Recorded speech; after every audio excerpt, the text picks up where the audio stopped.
여러분, 우리가 오늘 올 한 해를 시작한 지 며칠 지났어요? 오늘로써 7일째입니다. 사람은 누구나 삶의 스토리를 써갑니다. 올 한 해를 시작하시면서 7일 동안의 스토리를 써오셨고 지금 또 써가고 계시는 겁니다. 기쁘고 좋은 일이 있으면 그에 따른 스토리가 삶의 누적이 되고요, 마음이 아프고 어떤 고통스러운 이런 일이 생길 때도 마찬가지겠죠. 지난주에 우리는 각자마다 2024년도의 스토리를 써가며 여기까지 왔습니다. 그렇다면 우리 교회 사역은 어떻게 되어야 할까요? 여러분, 우리 교회를 이끌고 가는 비전이 뭡니까? 여기 써 있죠? 생명력이 넘치는 교회. 생명력이 넘치는 교회, 곧 생명력입니다. 오늘 우리가 읽었던 본문의 말씀은 에스겔이 환상을 보게 되는데요, 메마르고 죽음의 그늘이 내려져 있고 암울한 기운이 감도는 죽음의 골짜기 가운데 서 있습니다. 하나님께서 에스겔에게 말씀하십니다. 내가 주는 말을 대언하여 선포해라. 여러분, 그 가운데, 이 죽음의 골짜기 가운데는 무엇이 있었습니까? 진이 마른 참 사람의 뼈가 무수하게 쌓여져 있는 것입니다. 이곳을 향해, 죽음의 이 골짜기를 향해 하나님께서 에스겔에게 주신 말씀이 뭐예요? 오늘 본문을 다시 한번 읽을게요. 자, 5절 말씀 함께 읽습니다. 주 여호와께서 내가 생기를 너희에게 들어가게 하리니 너희가 살아나리라. 아멘. 그렇습니다. 내가 생기를 너희에게 들어가게 하리니 너희가 살아나리라.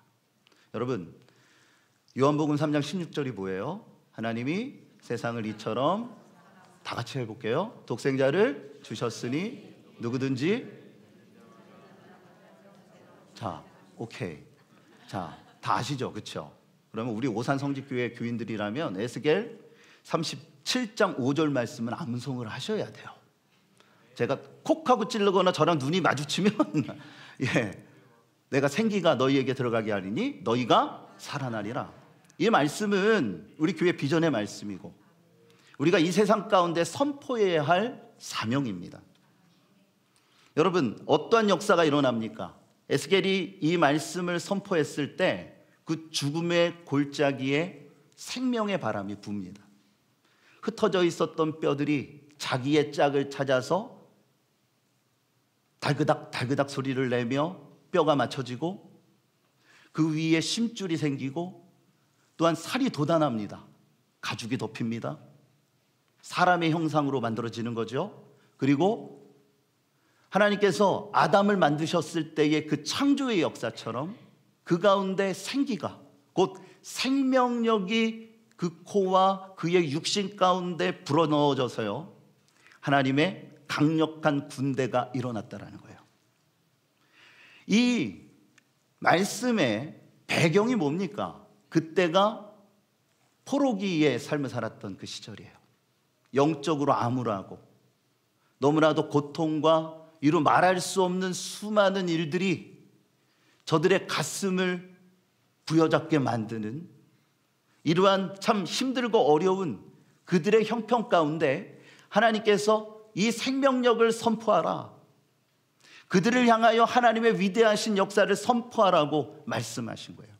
여러분, 2024년도가 시작이 됐고 우리가 사역을 이루어 가는데 우리의 사역에 이러한 사역이 되어져야 합니다. 여러분, 생명력을 선포하는 우리 교회가 될 수 있도록, 여러분의 삶이 되어지도록 여러분 힘쓰시고 애쓰셨으면 좋겠어요. 이것이 바로 우리의 사역의 스토리라는 것입니다. 그렇다면 우리는 어떻게 해야 될까요? 첫 번째, 우리는 날마다 더 새로워져야 합니다. 자, 우리 함께 따라합니다. 날마다 더 새롭게. 예, 우리는 날마다 더 새로워져야 돼요. 날마다. 하나님이 원하시는 것은 무엇일까요? 변화입니다. 변화. 죽음의 골짜기가 생명의 골짜기가 되기를 원하십니다. 하나님의 거룩한 군대가 일어났다라는 뜻이 뭡니까? 생명력이 넘치는 변화가 일어났다라는 겁니다. 여러분, 사도 요한이 최초로 기록한 예수님의 이적이 무엇인지 아십니까? 잘 아시죠? 제일 먼저 행하셨던 게 물이 변하여 포도주가 되는 겁니다. 예수님이 말씀하시니 물이 변하여 포도주 됐네. 이 찬양 아시죠? 가나의 혼인잔치에 예수님과 주의 어머니와 제자들이 함께 참석하게 됐습니다. 혼주 측에서 잔치를 배설하는데 그 문화는 약 일주일 정도를 결혼식을 치러요. 그런데 포도주가 떨어졌다라고 함은 굉장히 큰 결례라는 겁니다. 그래서 가능하면 질 좋은 포도주를 그들이 구비하고 잔치 가운데 배설을 해야 되는데 이 포도주가 지금 다 떨어지게 된 상황이에요. 이때에 주의 어머니가 예수님께 도움을 요청합니다. 그러자 주님은 하인들에게 유대인의 정결 예식에 쓰이는 이 물을, 그러니까 문 입구에 돌 항아리 6개가 있었는데 거기에 물을 가득 채우라 말씀하셨어요. 여러분, 우리가 상식적으로 생각할 때 포도주와 정결 예식을 행할 때 쓰여지는 물과는 아무런 상관관계가 없습니다. 너무 얼토당토한 명령을 주님께서 하신 거예요. 그런데 그들은 어떻게 합니까? 그 하인들은 주님의 말씀에 순종해서 물을 어디까지 채워요? 아구까지 가득 채웁니다. 그러더니 이번에 예수님이 더 황당한 명령을 하십니다. 이것들을 떠다가 연회장에 갖다 베풀라는 것입니다. 와, 이것은 참 이해할 수 없는 일이에요. 우리가 이성적으로 또 여러 가지 모든 경험적으로 생각을 해도 이것은 오히려 더 큰 문제를 만드는 것이 아닌가, 더 큰 결례를 만드는 것이 아닌가 우리가 생각할지 모르겠어요. 그런데 이 하인들의 순종이요 놀라운 기적을 일으키게 했어요. 요한복음 2장 9절 말씀에 보니 이렇게 말씀합니다. 우리 함께 읽겠습니다. 연회장은 물로 된 포도주를 맛보고도 어디서 났는지 알지 못하되 물떠온 하인들은 알더라. 연회장이 신랑을 불러. 아멘.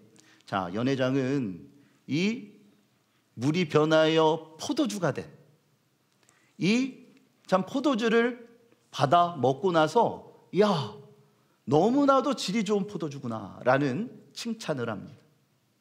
여러분, 이 말씀의 아주 중요한 핵심이 뭘까요? 새로운 변화. 예수님이 첫 번째로 행하신 물이 변하여 뭐가 됐어요? 포도주가 된 이 이적은요 새로운 변화를 뜻한다라는 겁니다. 예수님이 행하시는 모든 일들, 옛날의 구습과 옛날에 갖고 있었던 이런 모든 것들을 전복시키는 새로운 변화가 시작됐다라는 것을 보여주는 거예요. 학자들은 이 표적을 하나님이 이전의 낡은 유대교 체계에 새로운 질서가 세워졌다, 하나님이 역사하시는 그 생명력, 그 놀라운 능력의 역사가 그들 가운데 이루어졌음을 해석합니다. 이 변화를 시작으로 세상은 완전히 정화되고 새로운 변화가 일어나게 되며 하나님의 위대한 사람들이 세워지게 됩니다. 어디에서요? 십자가에서. 주님의 거룩한 그 피가 우리의 모든 죄를 사하고 하나님의 거룩한 사람들이 되었어요. 옛사람을 벗어내고 새 사람이 됐다라는 것입니다. 그것을 뭐라고 말해요? 그리스도인이라고 말하는 거예요. 그리스도인이 뭡니까? 예수님을 통해 새롭게 변화된 사람들.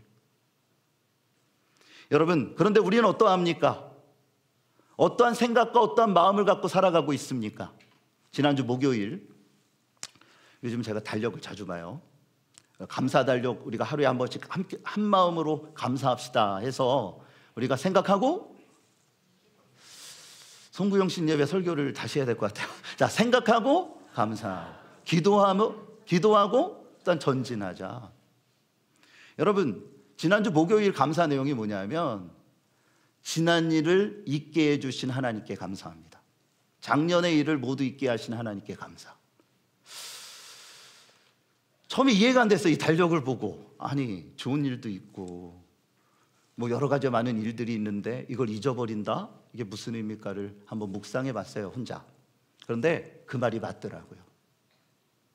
여러분, 안 좋고 고통이 있고 어떤 슬픈 일들이 있다면 그건 작년 일이에요. 다 털어버리시기를 바랍니다. 그리고요, 기쁘고 좋은 일들도 있잖아요. 그 또한 털어버리세요. 지금이 중요하다는 거예요. 그때 아무리 기쁘고 좋으면 못합니까? 지금이 고통스럽고 힘들면 아무 소용 없겠죠. 중요한 것은 지금의 감사, 지금의 기쁨, 지금의 행복이 있으시기를 주님의 이름으로 축복합니다. 옛날 것들은 다 벗어내세요. 날마다 더 오늘이 새로워야 합니다. 나의 생각이 새로워져야 되고, 나의 믿음이 더욱더 굳건해져야 되고, 하나님께서 원하시는 놀라운 역사를 이루어 나가야 한다는 거죠. 그래서 바울은 이렇게 권면합니다. 에베소서 4장 22절 24절까지의 말씀을 함께 읽겠습니다. 너희는 옛사람을 벗어버리고 심령이 새롭게 되어 하나님을 따라 의와 진리의 거룩함으로 지으심을 받은 새 사람을 입으라. 아멘. 우리는 새 사람이라는 것입니다. 믿으십니까? 우리는 새 사람이에요. 나이를 먹고 우리가 생물학적으로는 점점점 늙어갈지는 모르겠지만 우리의 마음은, 우리의 영혼은 날마다 더 새로워져야 한다는 것입니다.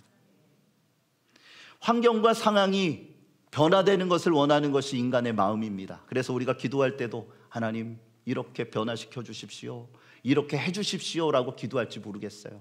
그런데 성숙한 믿음과 신앙을 갖고 있는 사람들은 하나님 말씀하십시오, 제가 그렇게 순종하겠습니다. 하인들을 보세요. 예수님의 명령에 순종했던 그 하인들의 모습을 보십시오. 상식적으로 이해되지 않지만, 여러 가지 모든 상황이 이치적으로 맞지 않지만 하나님의 말씀이 우리를 그렇게 이끄신다면 그 말씀에 따라 내가 변화되겠습니다. 하나님의 그 세계, 하나님의 역사와 그 이적에 내가 순종하고 내가 변화되겠습니다 라고 고백하는 것이 진정한 그리스도인의 모습이라는 거예요. 그러므로 우리는 묵은 것을 벗어내고 새로움을 입어야 합니다.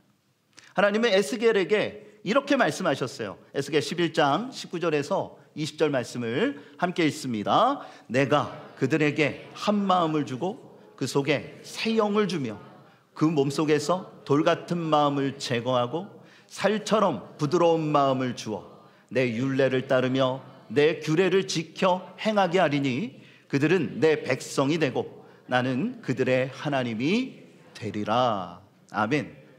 우리가 새로워지기 위해서는요, 나의 의지로 되는 게 아니에요. 세상의 일은 뜻을 정하고 그 뜻을 위해서 노력해야 되지만 여러분, 신앙의 모습은 그것과는 달라요. 나의 의지도 필요하지만 성령님의 도우심이 있어야 합니다. 성령께서 우리를 도와주셔야 돼요.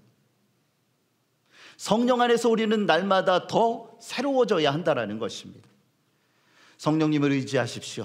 그러면 여러분의 마음과 영을 새롭게 해주실 것입니다. 내가 예상치도, 내가 생각지도, 인지하지도 못했던 것들을 깨닫게 하시고요, 더욱더 겸손하게 주님을 바라보며 그 맡겨진 사명에 집중할 수 있도록 환경을 조성시켜 주실 거예요. 그럴 때에 우리는 생명력 넘치는 스토리를 써갈 수 있는 거예요. 주님께서 주시는 위대한 역사, 우리 오산 성직교회를 통해서 하나님께서 이루고자 하시는 그 역사가 이 교회의 역사의 페이지에 기록됐으면 좋겠어요. 여러분, 개인의 삶도 마찬가지예요. 하나님이 주시는 은혜 안에서 성령의 도우심 속에 여러분의 인생에 그 소중한 페이지마다 감사의 눈물이, 감사의 기쁨이, 또한 하나님께서 주시는 그 은혜와 그 행복이 기록되어지시기를 주님의 이름으로 축복합니다. 이것이 생명력 넘치는 스토리라는 것입니다. 두 번째, 우리에게 주시는 메시지는 뭐냐면, 이것도 다 잘 아시는 거죠. 우리는 어제보다 더 뜨거워져야 합니다. 우리 다 같이 함께 따라합니다. 어제보다 더 뜨겁게 해. 여러분, 어제보다 더 뜨거우셔야 돼요. 어제보다 더 냉랭하게, 이게 아니라 하나님 이만하면 됐사오니 오늘은 쉬고 가겠습니다, 이게 아니라 우리는 더 뜨거워져야 합니다. 십자가의 사건은 제자들에게 큰 충격을 줬습니다. 슬픈 기색을 띠고 자신의 고향 엠마오로 내려가는 글로바와 동행자, 아내 혹은 아들로 추정이 되는데 이 두 사람이 엠마오로 갑니다. 그런데 어떤 낯선 사람을 만나게 돼요. 그가 누구였을까요? 바로 부활하신 예수님이었어요. 그런데 그들은 예수님을 알아보지 못합니다.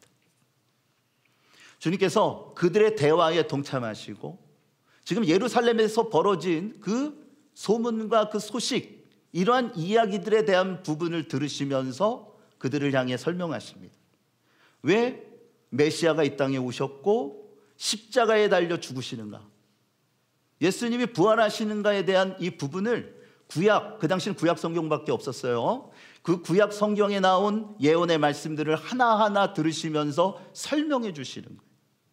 그때에 그들의 마음에 놀라운 변화가 일어납니다. 자, 누가복음 24장 32절에 그들은 이렇게 고백합니다. 함께 읽겠습니다.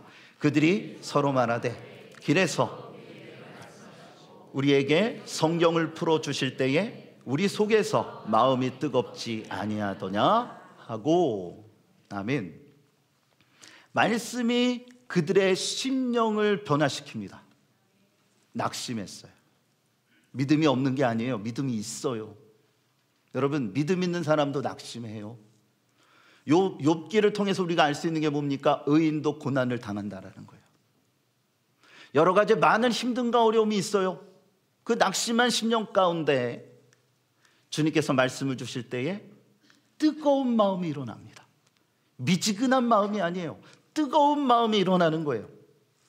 이것을 통해 우리가 알 수 있는 게 뭡니까? 말씀이 믿음 안에서 삶의 역사할 때에 여러분 기적이 일어나고 생명력이 넘치는 삶을 살아갈 수 있게 되는 거예요. 말씀이 믿음 안에서 여러분의 삶에 적용되어지는 2024년도가 되어지시기를 주님의 이름으로 축복합니다.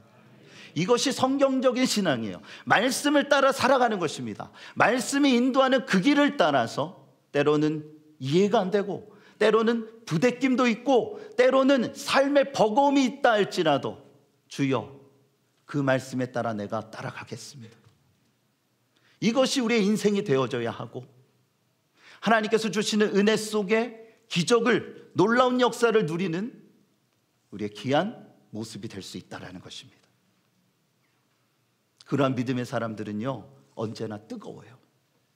그들은 자신이 처한 삶의 터전을 뜨겁게 달굽니다. 자기뿐만 아니라 그 뜨거움은 함께하는 사람들을 뜨겁게 합니다. 여러분, 그렇기 때문에 내가 뜨거운지 그것을 점검해야 돼요. 내가 정말 주님 안에 있는지. 그리고 그러한 사람들은요 믿음이 부족한 자들에게 굳건한 믿음을 세워주고요 사랑과 희생으로 주님의 거룩한 교회를 든든하게 세워간다는 것입니다. 그들은 보이지 않지만 없어서는 안 되는 존재감을 발휘해요. 우리가 그러한 사람을, 그러한 인생을 살아갔으면 좋겠어요. 공동체엔 그러한 사람들이 많이 필요합니다. 이후에 제자들은요 마가의 다락방에 모여서 어떠한 일이 벌어지나요? 함께 기도합니다. 그들이 다시 예루살렘으로 돌아가서 사도들을 만나고 그들에게 자신이 경험한 내가 부활의 주님을 만났습니다. 주님이 나에게 이런 말씀을 하셨습니다. 그러면서 부활의 주님을 증언하는 사람들이 됐고요. 예수님이 40일 동안 제자들과 함께 하시고 승천하신 후에 약 열흘 정도 되는 그 시간 주님이 뭐라고 말씀하십니까? 위로부터 임하는 능력이 입혀질 때까지 예루살렘을 떠나지 말아라. 그래서 저들은 마가의 다락방에 모입니다. 그리고 일심을 다해서 집중해서 기도했어요. 자, 사도행전 2장 1절에서 3절 말씀을 우리가 함께 읽겠습니다.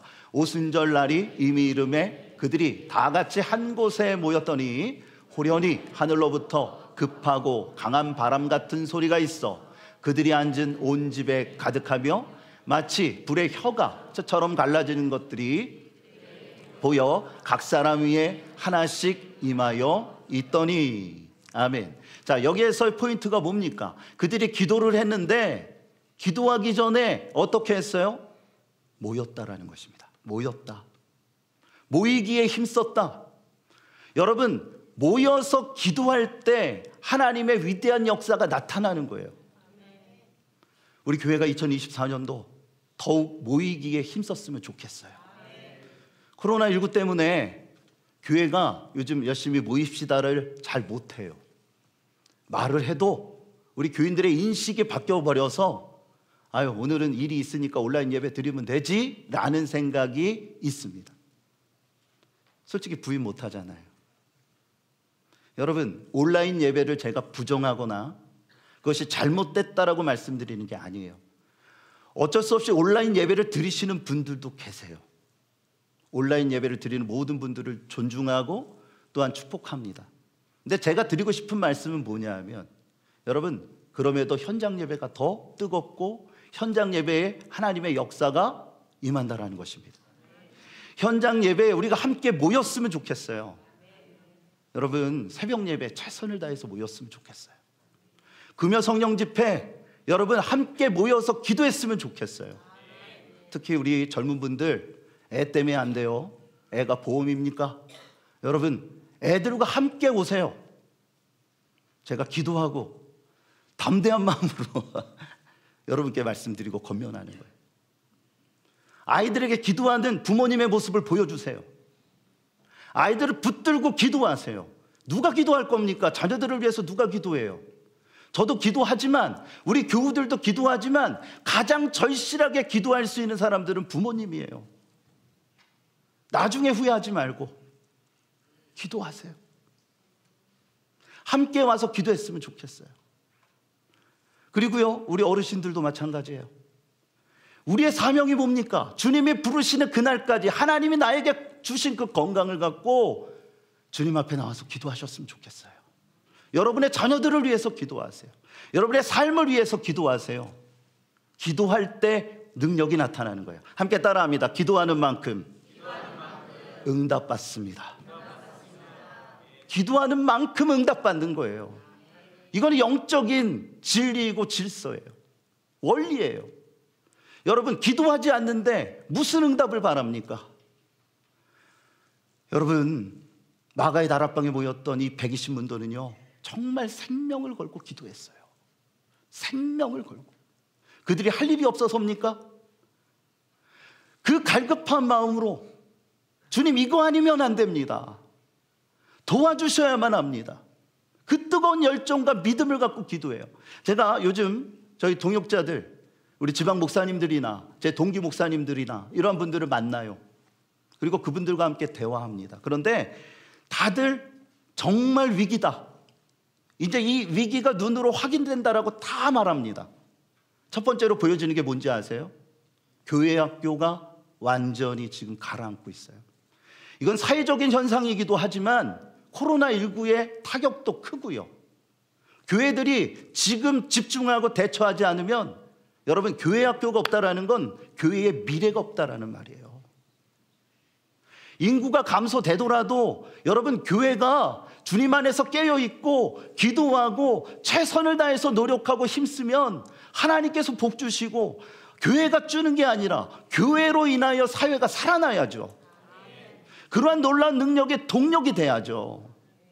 그러기 위해서 어떻게 해야 되겠습니까? 기도해야 합니다.